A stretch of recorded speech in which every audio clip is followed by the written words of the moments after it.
ఏదో ఒకటిలే జీవితం జీవించేశాను, ఏదో ఒకలా బ్రతికేశానులే, ఏమోలే అందరూ వెళ్తే లేదు కానీ నరకానికి నేను వెళ్తే వచ్చిందా అనుకోవద్దండి.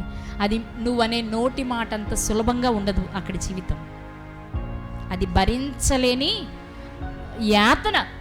అంతెందుకు వెళ్ళొచ్చినా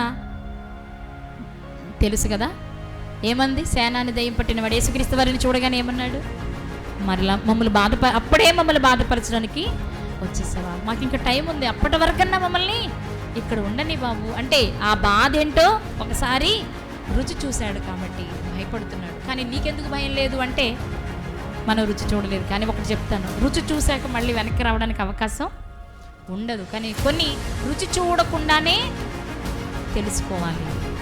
అలాంటి వాటిలో ఒకటి పాపం. చేస్తేనే ఇలా ఉంటుంది అనుకోవద్దు, చేయకుండానే పాపానికి దూరంగా మనము ఉండాలి. రెండవ మరణం. ఈ రెండు చూసి విని వాటికి దూరంగా ఉండే ప్రయత్నం చెయ్యాలి. అంతేగాని ఏదో ఒకసారి నన్ను చూస్తేనే కానీ నేను నమ్మను అనే స్థితిలో మాత్రం మనం ఎట్టి పరిస్థితుల్లో